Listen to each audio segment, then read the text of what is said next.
It is, well, it's 3 in the morning. The hardest hour. Right. The house is completely silent, but you are awake. Again. Yeah. You can feel the texture of the sheets against your skin, and, you notice your body is just incredibly warm. Almost uncomfortably warm. Exactly. You stare up at the ceiling in the dark, and you feel that familiar, quiet hum of your mind. It's just beginning to race. The list starts going. It does. It starts as a whisper, like a lingering thought about tomorrow, and then it's a rapid, tumbling cascade of worries. And somewhere deep inside that quiet, dark room, a very small, very tired voice just asks, what is happening to me? Right. And if that is where you find yourself, if that exact scene feels so deeply familiar that your shoulders just dropped an inch listening to it, we have something to tell you. Yes, I want you to hear something right now before we say anything else. You are not broken. No. Your body is not failing you. Yeah. It is not betraying you in the dark. It is simply changing. I think we all just need to take a collective breath hearing that, because today we are stepping away from the rush. We are leaving behind the noise and that endless, frantic search for a quick fix. Which is so hard to do. It really is. But instead, we are going to explore exactly why sleep becomes so elusive for women after 45. And we are going to gently walk through a 15-minute Thai evening ritual that actually helps. It is a beautiful practice. So if you are rushing around the house right now, and perhaps just give yourself permission to pause. Or a cup of tea. Exactly. Find a comfortable chair, because we are not approaching this deep dive as like a battle plan to conquer insomnia. No, not at all. This is a quiet conversation about treating your own body, not as a problem to be solved, but, well, as a guest to be welcomed. As a guest, that distinction, it changes everything. It really does. Our source material today is drawn from traditional Eastern medicine, specifically from a Thai perspective. And it asks us to reconsider the lens through which we view this entire phase of life. Because in the modern West, the moment we cannot sleep, or, the moment we experience a night sweat, the panic sets in. Yes. The immediate conditioned reflex is to assume the machine is broken. Oh, the machine mindset. Exactly. The body is viewed as a collection of parts, and if a gear is squeaking, well, it needs to be oiled or replaced. We immediately ask what we can consume, right? Like what we can buy in a bottle to just make the discomfort stop instantly. Go on a quick fix. Because that machine mindset is just so deeply ingrained in us. We view our bodies the way we view the appliances in our homes.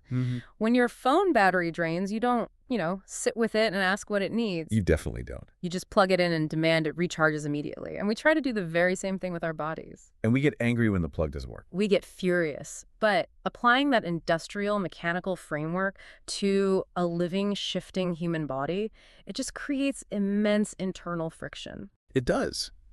Healing, in the tradition we are looking at today, isn't something purchased over a pharmacy counter. No. It is found in quiet, everyday habits. It is the heavy, warm compress placed on tired shoulders, or, the scent of ginger simmering on the stove.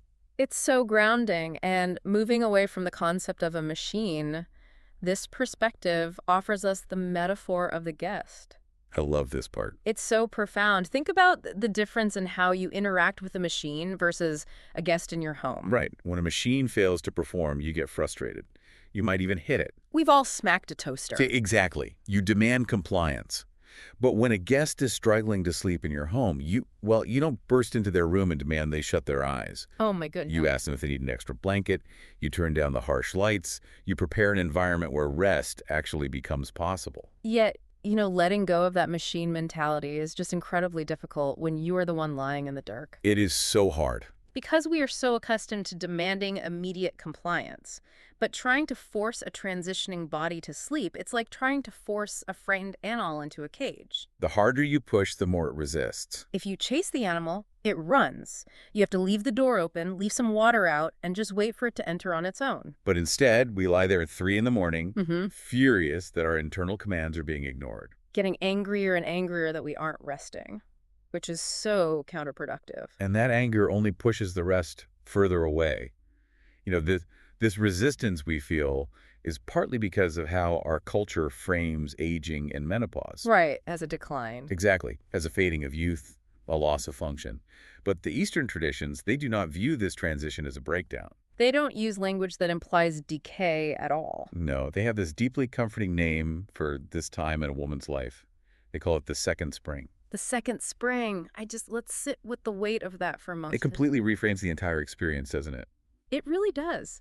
A spring is not a fading. It is a transition into a new season. It is the melting away of a cold, harsh winter, making way for a different kind of warmth. A different kind of blooming. Yes. It is the arrival of a vibrant season focused on gathering wisdom, rather than just expending energy in the way a younger body does. But, a transition between seasons is rarely perfectly smooth. The spring thaw comes with storms and turbulence. Right. And that physiological turbulence is often what wakes you up in the middle of the night. Absolutely. So to understand that turbulence, we have to look at the underlying physiology through the lens of traditional Chinese medicine. Which is how the source material explains this 3 a.m. wake up. It focuses on the balance of yin and yang, right? Specifically how our yin energy shifts during this time. Yes.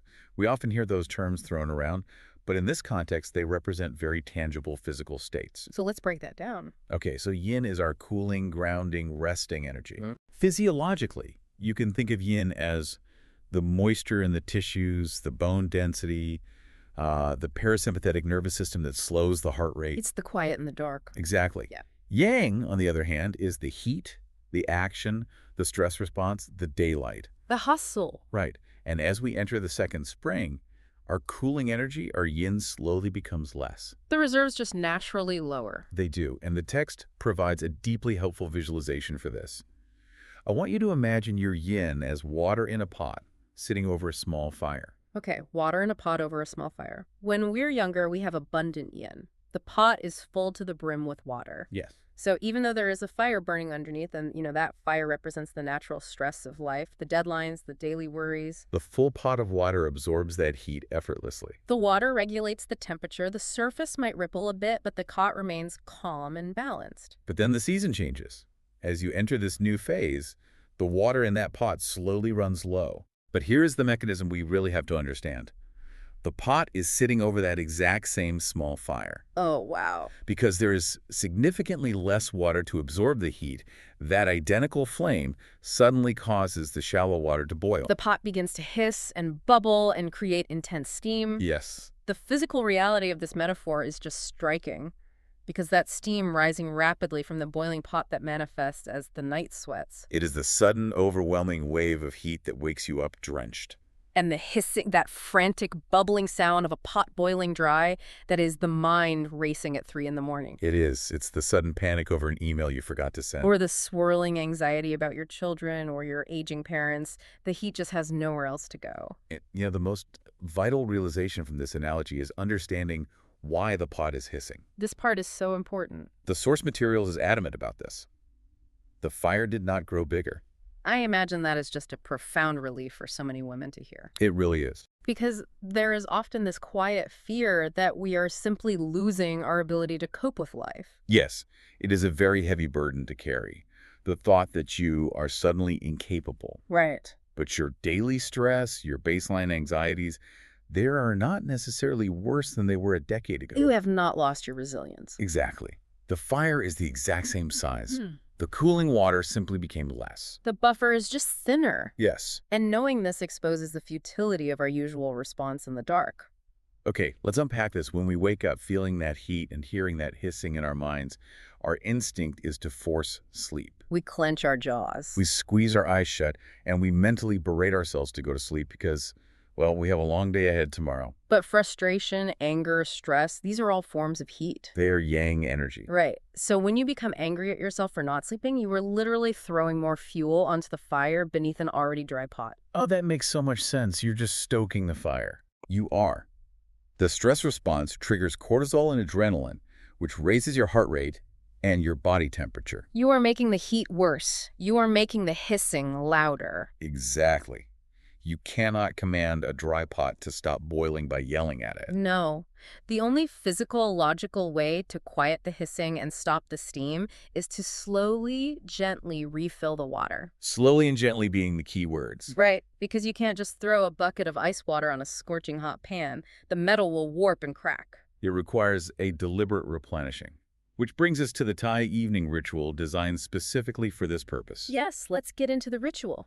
It is a method of gently pouring cooling, calming water back into your internal pot, signaling to the body that it's safe to rest. And it is not a complex, exhausting routine. Not at all. It requires only about 15 minutes. And as the text beautifully notes, it asks absolutely nothing of you except warmth and slowness. Warmth and slowness. So let's trace the arc of this ritual, beginning roughly 1 hour before you intend to sleep. The house is quieting down. The very first physical action is to lower the lights. Which is so simple, but we are just so accustomed to the artificial glare of screens and overhead bulbs. Lowering the lights is a profound biological cue, isn't it? It is a direct communication with your pineal gland. Right. Bright light suppresses melatonin production and keeps the body in a state of daytime alertness. It's still daytime to the brain. Exactly. Yeah. So by dimming the environment, you are signaling to the nervous system that the glaring heat of the day is finally over. The external environment begins to mirror the internal state you want to achieve. And once the lights are low, the ritual asks you to prepare a specific warm drink. Yes. Ginger and lemongrass in hot water. And this isn't about, quickly tossing a tea bag into a microwave. No, there is a tactile sensory process involved. Right. You take a piece of fresh ginger, you slice a few thin pieces, feeling the weight of the knife and hearing the sound on the cutting board. You take a stalk of fresh lemongrass. You place them into a cup, pour hot water over them, and then you simply wait. You just wait. For 5 minutes, you allow them to rest in the water. That waiting is integral to the practice. It forces a pause in our constant momentum. It does. And the cultural context here is vital.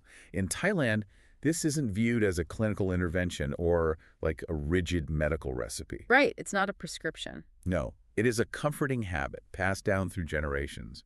It's a grandmother's wisdom. And the ingredients themselves are not random. Not at all. Ginger, in traditional medicine, is a warming root that aids digestion and moves energy through the body. And the lemongrass. Lemongrass has deeply calming nervine properties that really help settle the nervous system. You can almost imagine the scent. The sharp, earthy grounding of the ginger mingling with the bright, subtle lift of the lemongrass. And when you drink it, the instruction is to sip it slowly. You are asked to physically feel the warmth travel down your throat into your chest and settle in your stomach. You are drawing your scattered consciousness back into your physical form. Which is so needed because anxiety lives in the future. Right. Yes. And regret lives in the past. But physical sensation, the feeling of warm liquid moving down your chest that can only exist in the present moment. It anchors you. It really does. And as that warmth settles in your core, the ritual asks you to bring your attention down even further to your feet. Okay, so while you are slowly sipping this tea, you introduce warmth to your feet. The text suggests putting on a pair of warm socks or, soaking your feet in a small basin of warm water or simply rubbing them gently with your hands. Now, I have to pause here because to me, this feels deeply counterintuitive. A lot of people feel that way. Right. If I am waking up drenched in sweat, feeling uncomfortably hot, why on earth would I actively apply more heat to my body? It is a very natural question. If you view the body merely as a thermometer, adding heat seems completely wrong. Exactly. But Eastern medicine looks at the flow and distribution of energy. Ah, okay. When we are anxious, when our mind is racing with that hissing energy, the heat is trapped in the upper part of the body. Our thoughts are spinning. Right, and our brain is utilizing an enormous amount of energy. It creates a literal bottleneck of hot, restless energy in the head. So we aren't just adding heat for the sake of it, we were trying to change the circulation pattern. Precisely. By applying physical warmth to the extreme opposite end of the body, the feet, you're creating a downward pull. Okay, I see. Physiologically, when you warm your feet, the blood vessels dilate. This vasodilation draws blood flow away from the busy, congested core and brain. And moves it down toward your extremities? Yes. Yeah. And as the blood moves outward and downward, it actually allows your core body temperature to drop slightly. Which is a biological prerequisite for sleep. Exactly. The source material shares an unforgettable axiom for this. It says, a hot head and cold feet cannot sleep. A calm head and warm feet can. It is profound in its simplicity, isn't it? It really is. Because when your feet are freezing, your body actually perceives a mild threat. Really? Yes, it restricts blood vessels to conserve core heat, which keeps the nervous system slightly elevated, slightly on guard. Oh, wow. So by warming the feet, you invite that trapped, swirling heat to descend and disperse. You are physically grounding the nervous energy. So the external preparations are complete. The lights are dim, the warming tea has settled in the stomach, and the restless energy has been drawn downward to the feet. The physical body has been tended to like a welcomed guest. And moving into the internal steps, we find ourselves lying in bed. This brings us to the breath. You place one hand gently on your lower belly. Just feeling the steady rise and fall of your own hand. Right. This is where we begin to communicate directly with the autonomic nervous system. The instruction is to breathe in slowly for 4 counts, and then to breathe out for 6 counts. And you repeat this gentle cycle 10 times. Now, I often hear the advice to, just take a deep breath when stressed. We hear it all the time. But usually when people do that, they take a massive gasping inhale, puff out their chest, and let it out quickly. Yes, exactly. This rhythm is very different. The exhale is intentionally longer than the inhale. Why is that specific ratio, 4 counts in, 6 counts out, so important? Well, a massive gasping inhale is actually a sympathetic nervous system response. And it's a stress response. Right. It stimulates the body, preparing it for action. When you inhale, your heart rate slightly increases. Okay. But when you exhale, your diaphragm moves upward, and this puts gentle pressure on the vagus nerve. And the vagus nerve is the primary communication highway between your brain and your major organs. It is. It's essentially the physical brake pedal for our anxiety. The brake pedal, I love that. So when you elongate the out-breath, making it last longer than the in-breath, you are stimulating that vagus nerve. Okay. It releases a neurotransmitter called acetylcholine, which chemically instructs your heart to slow down. Oh, wow. So this isn't just a mental trick. No, not at all. You are using the mechanical movement of your diaphragm to alter the chemical state of your nervous system. The text describes the physiological shift so beautifully. It says that this longer out-breath acts as a soft whisper to the nervous system, sending one very specific message. The day is finished. We are safe now. We are safe now. Consider how rarely we actually send that message to our physical bodies. Very rarely. Most of us go to bed still bracing for impact. We do. We hold the tension of the commute, the difficult conversations, the news cycle. The endless to-do list for tomorrow. Yes.